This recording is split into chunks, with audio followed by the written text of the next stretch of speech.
to be back at the school. Right now, we're going to turn to Dave King to perform the Westerners theme song live. Yeah! Thanks, Nick!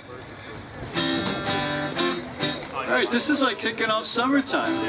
First Westerners game of the season. Oh, here comes Jenna. She's going to help me sing. Can you hear the guitar? Is the guitar going? You can hear it? Yeah, good. And Westy's going to even dance with us here today. And I am too. And you too? What's your name? Lucian. Lucian, okay. Excellent. Here we go. Down at the park, it's time to turn on the lights because the Danbury Westerners are playing tonight. They'll be swinging their bats and they'll be hitting home runs. It's a night of excitement and family fun. Westy helps everybody turn on the team as the crowd snacks some popcorn and delicious ice cream. On a warm summer night, you know it's always a treat. Westerners baseball simply cannot be beat. Everybody knows the score. The fans screaming out for more. Excitement fills on through the night. This victory is soon in sight. Baby, I'm running the wheels as he heads for home plate. Rounding the bases, there will be no debate. When the last run is in, the crowd will proclaim the Danbury Westerners have won the game.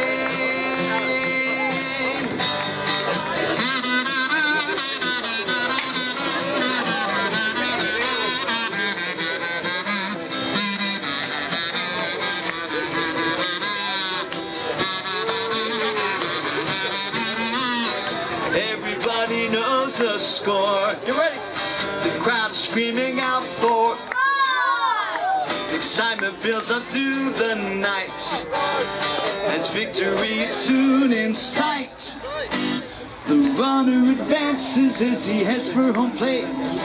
Rounding the bases, there will be no debate. When the last run is in, the fans will proclaim the Danbury Westerners have won the game.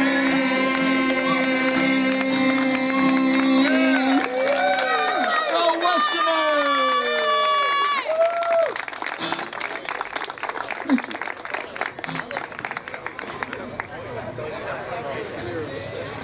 Good evening and welcome to Rogers Park. Is anyone there? That's what we're talking about. That's what we're talking about. For the Westerners family, it's been a difficult off-season. We had two former board members, Tom Dyer and Bill Day, pass away. In addition, three men who were instrumental to the Danbury Westerners also passed away. On January 19th, the New England League lost one of its most influential figures in its 25-year history, our co-founder, Joe Constantino. In 1993, he and fellow co-founder, former Cincinnati Reds outfielder, and National League MVP George Foster, envisioned a summer league in New England where college players would have a chance to develop their skills in front of MLB scouts. That dream became a reality, and 25 years later, the New England League is more prosperous than ever. Joe was also the 2016 recipient of the Danbury Westerners Michael Siri Appreciation Award. The 2018 New England season will be played in Joe's memory. And in attendance today is a face familiar to all of you, longtime Danbury Westerners board member and Joe's nephew, John Constantino.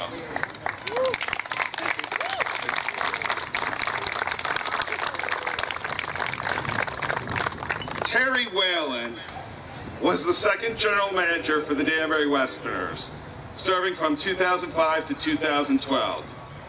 Prior to this role, Terry had a distinguished career with IBM World Trade Corporation. And upon his retirement from IBM, he agreed to join some friends at DC Media and Marketing, where he served for several years. Terry also coached numerous youth sports and served as senior Babe Ruth baseball commissioner. He coached the Danbury Trojans football team that won the 1991 Pop Warner National Championship in Jacksonville, Florida. He was a U.S. Army Reserve veteran, a member of the Knights of Columbus, past president of the Danbury Exchange Club, and a strong supporter of Bill Poulin and the Jimmy Fund.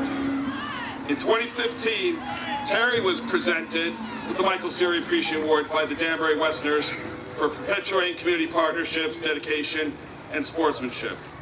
He is survived by his wife of 42 years, Scavarot, and two sons, Christopher and Theodore, and attends today are his two sons, Chris and Theo, along with Theo's girlfriend, Emily Gardner.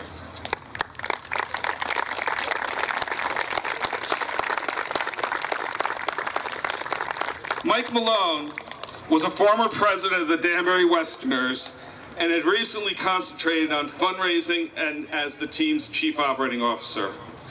He had been affiliated with Westerners since 1999, and he brought me on the board. Mike held a master's degree in education, as well as a principal's certificate and a school supervisor's certificate.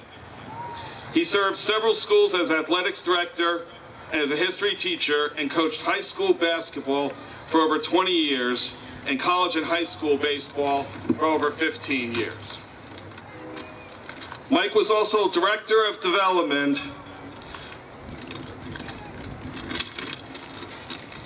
for the American Red Cross Western Connecticut chapter, and was responsible for major gifts for athletics and the general annual fund at the University of Hartford. Recently, Mike was a sales representative with Candlewood Marketing and owned the Soda Pop, which distributes private labeled water and soda to business individuals, including the Westerners. Mike was also the 2017 Michael Siri Appreciation Award recipient. He is survived by his wife, Sue, two children, Katie, an art teacher in Massachusetts, and Matt, a Danbury policeman, and a grandson, Charlie. And in attendance today are Sue Malone, Matt Malone, and Matt's wife, Alicia. At this time, we would like the representatives of the Constantino, Whalen, and Malone families to come out to the pitching mound for the honorary first pitches.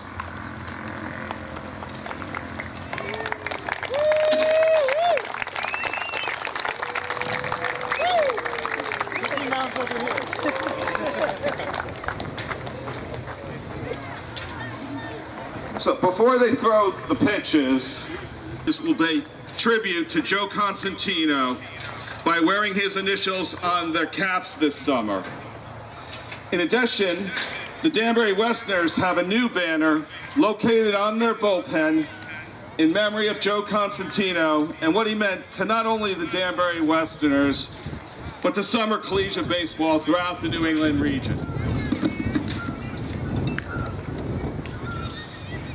Both Terry and Mike were long-term friends, very special people, instrumental in keeping summer collegiate baseball in Danbury and allowing hundreds of college baseball players an opportunity to keep your eye on the dream by honing the skills in our backyard. They are both missed dearly. To honor Terry's memory this summer, before every home game, his initials will be printed behind the pitching mound.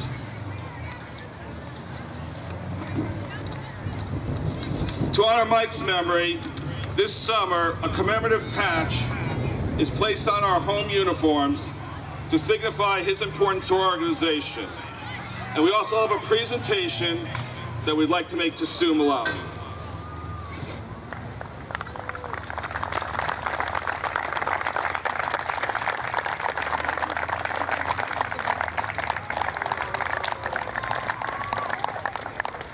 Lastly, in honor of these two gentlemen and my friends, the Westerners have a new banner to be displayed this summer to remind visitors to Rogers Park the legacy that Mike and Terry had, not only on the Westerners, but throughout our community.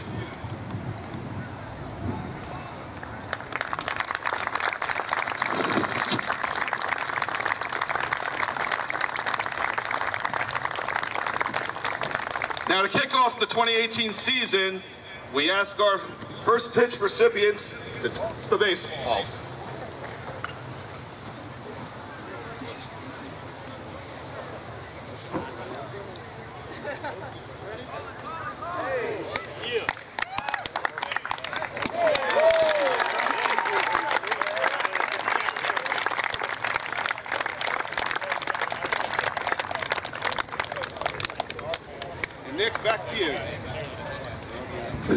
Nick, back to you.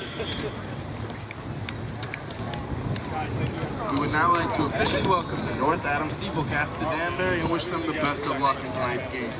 So much. We appreciate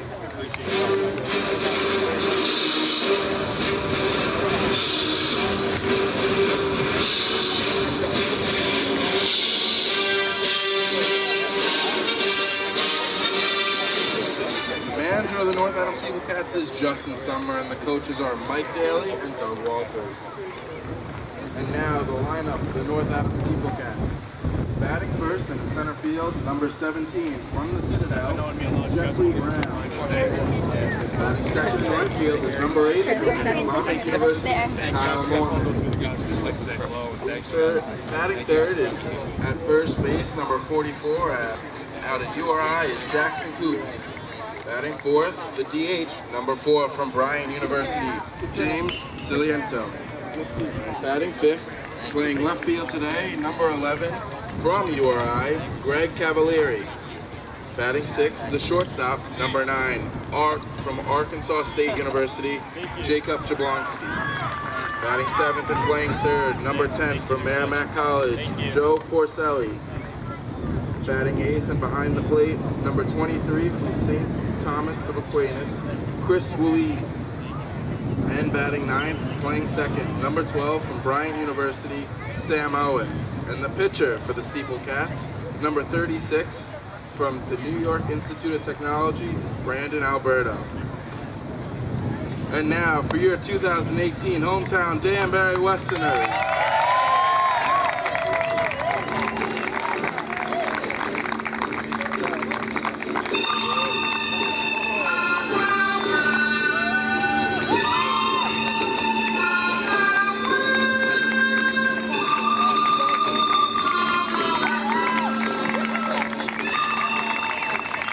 Of the Westerners is Josh Farrow.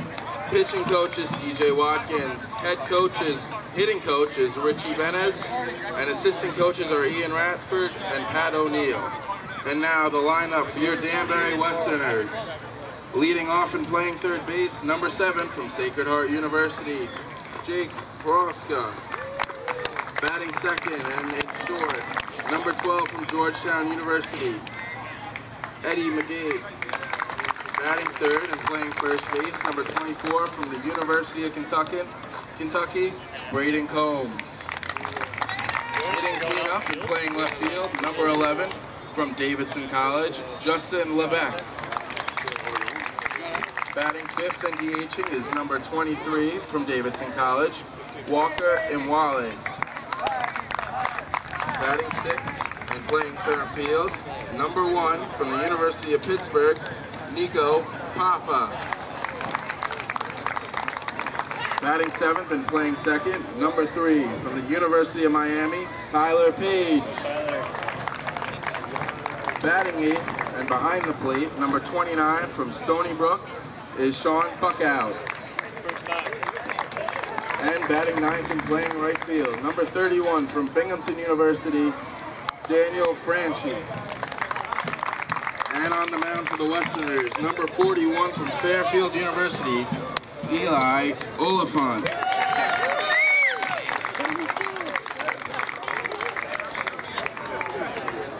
For tonight's game, the home plate umpire will be Cameron Haney.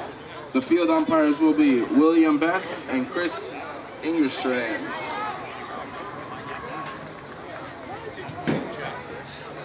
At this time, we ask that you please rise or remove your hats and turn to our country's flag in center field to commemorate the legacy of Joe Constantine, Terry Whalen, and Mike Malone, and all that they gave to make the New England Collegiate Baseball League and the Danbury Westerners a reality. We ask that you join us in honoring these gentlemen with a moment of silence.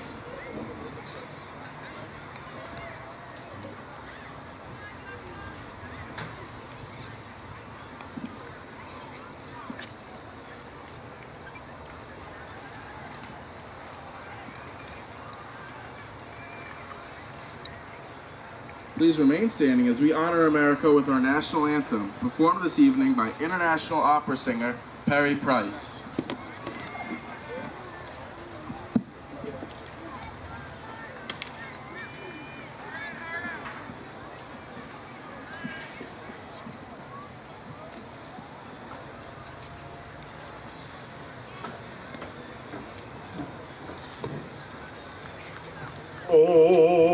forsaken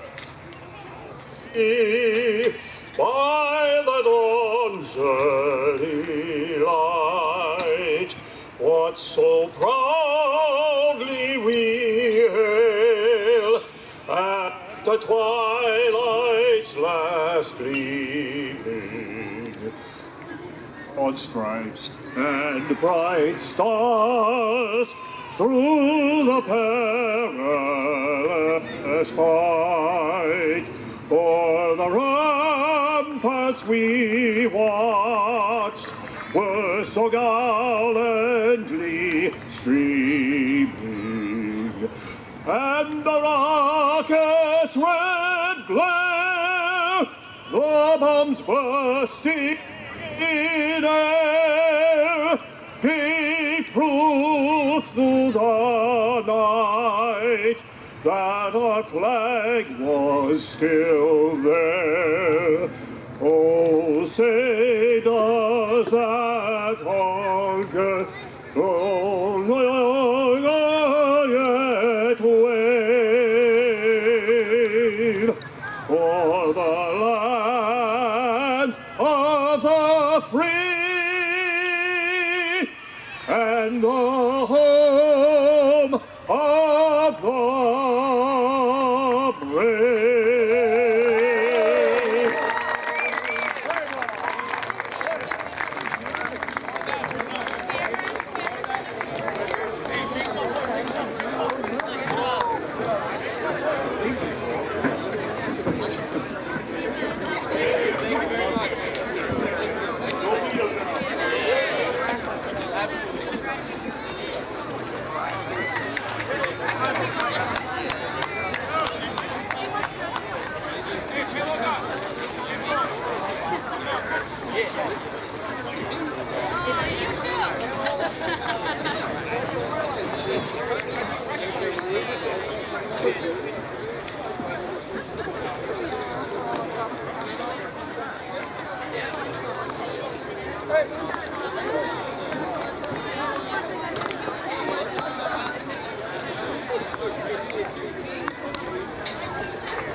Yeah, I probably was not in that. Unless you were watching classic sports or yeah. No, last year actually. Last year, yeah. No, I was a little bit before your guys' time. I'm actually kind of young compared to some of the old guys that aren't here, though, so I don't feel too bad. He's still a kid. Yeah, still a kid. You didn't get that on tape, did you? I don't want them to get mad at me. What you? Yeah. Yeah. All right. What grade are you guys mostly in? Third. Four. So I also am a 5th grade teacher in Connecticut. So one thing I'll ask is if you want to say something, just raise your hand so we can everybody see that you're doing. Wait, you said math? Nope, everything. Oh. So far we're not doing what I asked. What's 5 plus 2? Hold on. I have you guys in my class. No, I know. All right? But, No, 10. hold on.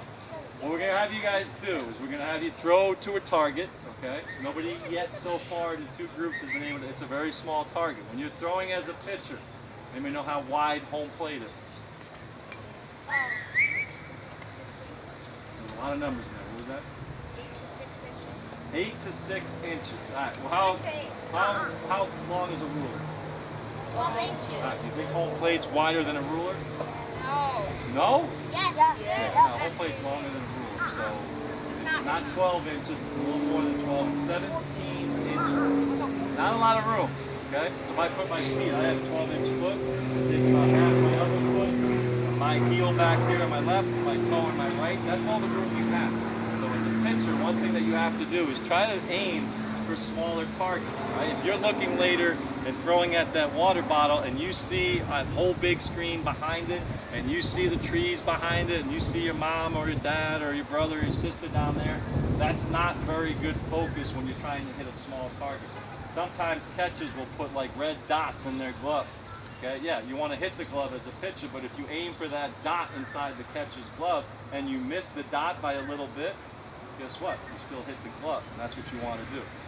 As I watch pitchers in the major leagues, yeah, they're throwing harder these days. How hard do you throw? Upper 80s, right? And that's probably harder than I threw. I was probably mid-80s. I believe that if you put the ball in good spots, if the ball moves for you a little bit, if you can change speeds, which means when you guys get older, throw curveballs, changeups that are slower than your fastball significantly, you can mess up hitters' timing. Today's game is a little bit more based on velocity and how hard you throw, and I see pitchers throwing really hard, and when they throw it down the middle of the plate, when they're facing an Aaron Judge or a Stanton, they do damage. But when somebody like Verlander pitches against the Yankees, or Chris Sale for the Red Sox, you see a lot of those guys striking out. You saw Aaron Judge strike out a lot last year in the playoffs. You saw other guys strike out a lot. Well, because the pitching now in the playoffs is a lot better, and they're putting the ball in areas that is a lot more difficult for hitters to make contact with. Right? Yes. About what? Did I tell you a story about the night in Fenway Park where I made everybody sit down and be quiet? I did. I stood at home plate and I said, sit down right now, be quiet. Because well, I'll tell you why. 1 minute until rotation. Perfect. One I more got 1 minute. minute for the story. So you know what a pinch hitter is? Yeah. I got called up to pinch hit in the 9th inning. We're losing. I'm playing for the White Sox. The Red Sox are winning 3-2.